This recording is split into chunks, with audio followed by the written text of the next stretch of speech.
그 유전자 가위 기술이 어떤 건지 궁금하지 않아? 너무 궁금해. 그래서 유전자 가위 분야의 전문가를 내가 직접 모시고 왔지. 나와주세요.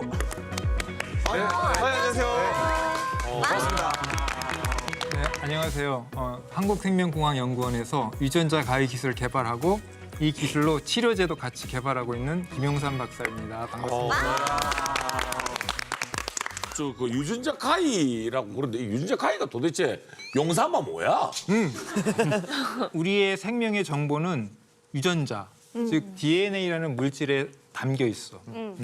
그런데 이 DNA가 완벽하지 않으면 사실은 잘라내거나 다듬어야 될 필요가 있지. 자연계에는 DNA도 자르는 그런 효소들이 있어. 그래서 그거를 사용하면은 DNA가 잘라지는 거야. 자, 근데 그걸 그대로 사용하면 어떻게 될까? DNA가 그냥 산산조각 나요. 맞아.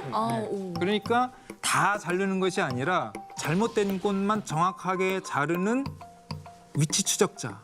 요게 필요해. 그러니까 자르는 효소와 가이드 RNA라고 하는 물질이 결합을 해서 아무데나 자르는 곳이 아니라 변이가 있는 곳을 정확하게 찾아서 그곳을 고치는 거야. 그게 바로 유전자 가위지. 그럼 우리가 원하는 대로 DNA를 바꿀 수 있다는 거네? 그렇지. 두 가지 기능이 있는데 어?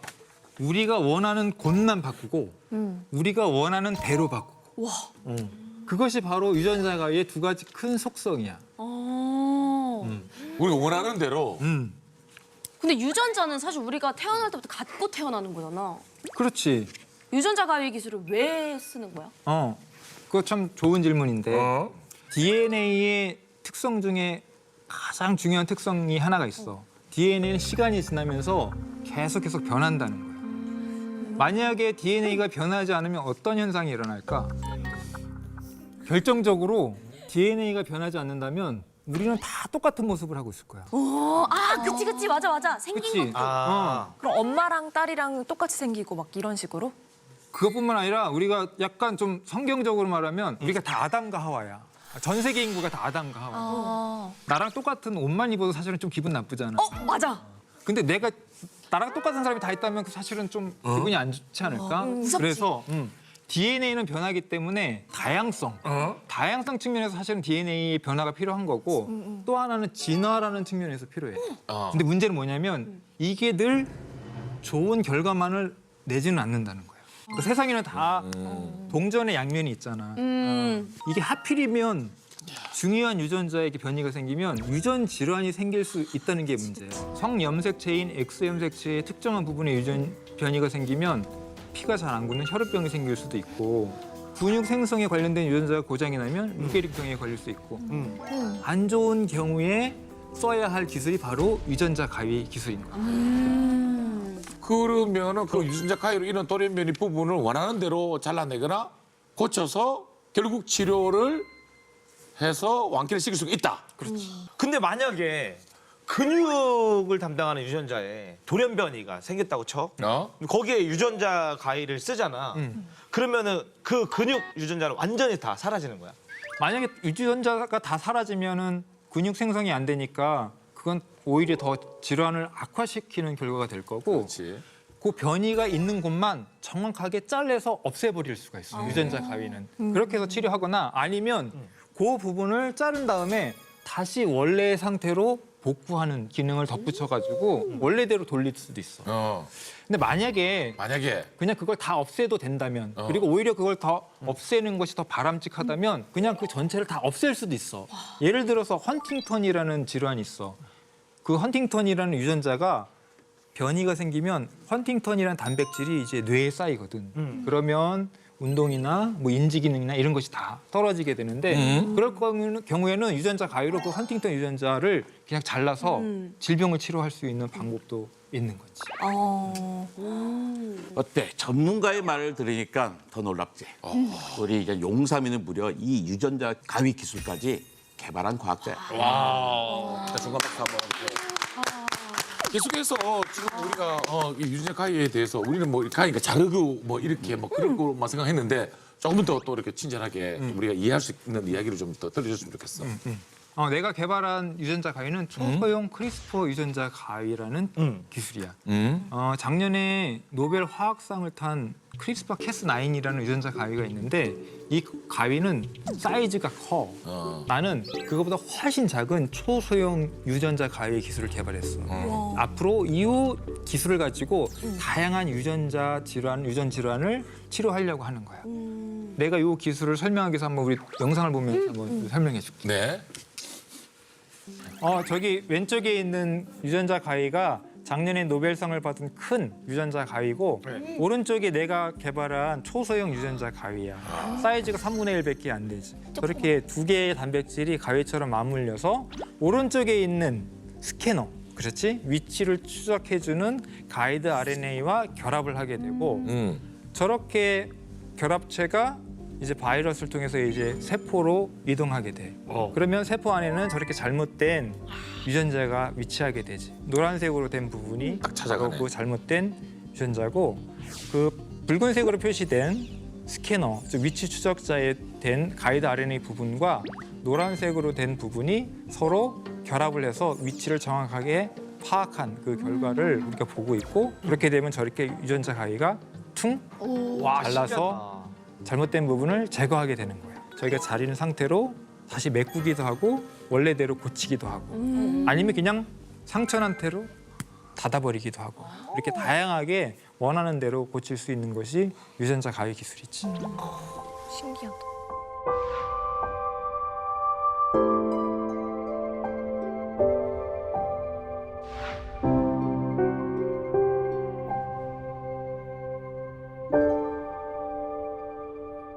유전자 가위가 아무리 좋아도 잘못된 곳, 간이면 간, 뇌면 뇌, 심장이면 심장 이런 곳에 보내야지 일단은 고칠 수 있는 거 아니야, 그렇지? 그러니까 전달체, 배달원이 필요하거든. 근데 지금까지는 두 종류의 배달원이 있어. 하나는 나노파티클, 나노파티클, 하나는 바이러스. 바이러스. 음. 바이러스. 근데 이 나노파티클은 문제가 뭐냐면 간밖에 전달이 안 돼. 그래서 지금까지 작년에 받은 노벨상 이 크리스퍼 카스 큰 유전자 가위로는 간은 현재 치료하려고 하고 있어. 근데 뇌도 치료하고 싶고 심장도 치료하고 그럼, 싶고 그럼, 아까처럼 그럼. 근육도 치료하고 싶고. 당연하지. 그치. 그러려면은 AAV라는 바이러스를 이용해야 돼. 왜냐하면 걔는 뇌도 가고 심장도 가고 아주 유능한 배달원이거든. 내가 이 초소형 유전자 가위를 만들어서 AAV라는 바이러스가 앞으로 다양한 기관, 잘못된 곳에 전달할 수 있게끔 만든 거야. 아, 간 이외에도. 그렇지. 그러니까 앞으로는 이제 나보다 이 바이러스가 더 많은 유전자 치료에 일을 하게 될 거야. 그거를 지금 개발을 했다는. 자, 그러면은 이제 이 기술로 그러면 어떤 치료가 가능한 거야? 내가 현재 개발하고 있는, 연구하고 있는 분야를 중심으로 설명해 볼게. 어떤 아이들은 태어날 때부터 특정한 부분에 이제 유전자의 변이가 생겨서 앞을 못 보는 시각장애로 태어나는 아이들이 있어. 그냥 날 때부터. 이런 아이들을 눈에다가 유전자 가위를 넣어서 치료하면 앞을 보는 세상이 올 수도 있고. 아까 루게릭이나 듀센 그런 질환처럼 이 청소년기가 되면은 이제 근육 발달이 필요할 때 안 되면서 이렇게 점점 휠체어를 타야 되는 그런 사람들에게 혈관에다 주사를 하면 이 바이러스가 아까 말했듯이 근육에다 돌아다니면서 그 유전자를 고쳐서 정상적인 활동을 할 수 있는 그런 치료제를 만들 수 있다던가 좀 조그만 상처나도 피가 안 굳으면 되게 불편하잖아. 그런 사람들에게 간에다가 유전자 가위를 보내서 피가 굳는 그런 인자가 나오게끔 해서 혈압병을 치료할 수도 있지. 그러니까 지금까지 대부분 유전 질환자들은 치료법이 없어. 그래서 대부분 그 삶의 질, 엄청 낮은 삶의 질을 경험하면서 살아야만 했었는데 이제 이 기술이 나오면서 그 사람들에게 삶의 희망을 주고 건강을 주고 그런 시대가 열리게 된 거지. 그럼 이런 기술도 수면 연장에 도움이 되겠네 그러면. 이 유전자 가위 기술이 수명 연장에 도움이 될까를 얘기하기 전에 과연 그러면 유전자가 수명 연장과 관련이 있을까? 이걸 먼저 한번 짚어봐야 되겠어. 왜냐면 우리는 유전자가 유전자를 다루는 거니까. 재밌는 얘기를 해주면 오래 사시는 분, 100세 이상 사시는 분들 보면 DNA를 복구하는 능력이 굉장히 발달되어 있어. 복구가 안 되면 아까처럼 암도 생기고 그러니까 그리고 성장 호르몬 수용체라고 알려진 GHR이라는 유전자가 있는데 여기에 변이가 생기면 다른 사람들보다 10살 이상을 더 산다는 또 보고가 있어. 그래서 이거 되게 흥미롭잖아. 그래서 내가 동물 실험을 한번 해봤어. 저 왼쪽에 있는 쥐는 정상적으로 태어난 쥐고 오른쪽에 있는 쥐는 시험관 아기. 이 과정을 통해서 태어난 아기인데 시험관 아기 할 때 유전자 가해를 그 수정란에서 넣어서 아까 말한 성장 호르몬 수용체, 즉 GHR이라는 유전자를 없애버렸어. 그리고 태어나게 만들었지. 그랬더니 성장이 그래서 덜 된 거야? 어때? 작아. 작지? 재밌는 사실은 저 오른쪽에 있는 유전자 교정씨가 훨씬 더 오래 살았다는 거야. 자, 내가 이 대목에서 퀴즈를 하나 내볼게. 우리나라 한 20대, 30대의 성인들의 남자의 평균 키가 얼마 정도 되냐면 173에서 한 174 정도. 근데 이게 80대로 올라가면 평균 키가 160대 초반으로 훅 떨어지거든. 왜 그럴까? 정답은 크신 분들이 먼저 돌아가시기 때문에 그래. 세상은 참 어떻게 보면 공평한 거야, 그렇지? 아까 그 사진에서 봐서도 그렇고 우리 흔히 오래 사시는 분들 보면 맞아. 키가 왜소하고 좀 소식하고 이런 분들이 되게 오래 사신다고 그러잖아. 소식하는 분들이. 이런 것들이 아까 뒤를 봐도 그렇고 이런 데이터들이 유전자와 어느 정도 관련이 있다는 것들을 사실은 증명해주고 있는 거라. 궁금한 게 또 하나 있는데 오케이. 유전자에는 그럼 어떤 정보까지 들어있는 거야? 어디까지 있을까? 사실은 나도 모르고 사실은 과학자 대부분도 그 한계치는 잘 아직은 몰라. 지금까지 말했던 신체에 대한 정보는 당연히 있을 거고 정신적인 면까지도 사실은 조금 있을 수도 있어.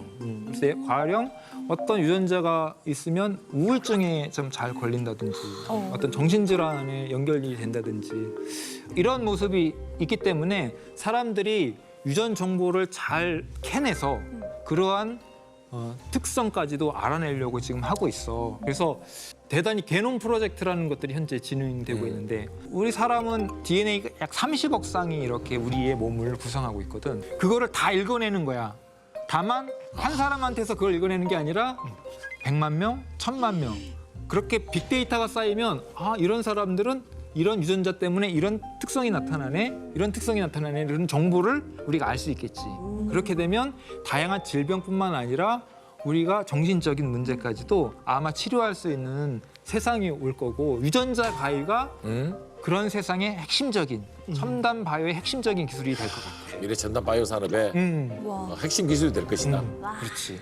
그래서 이런 일을 꿈꾸고 열심히 일을 하는 나와 그리고 내 주변에 있는 연구원과 우리 생명공학연구원을 응원해 줬으면 내가 더 힘차게 일을 할 수 있을 것 같아요. 오늘 이제 귀한 시간 또 귀한 걸음 해준 우리 용삼에게 박수. 예, 감사합니다. 감사합니다. 예, 고맙습니다, 박사님. 우와. 아.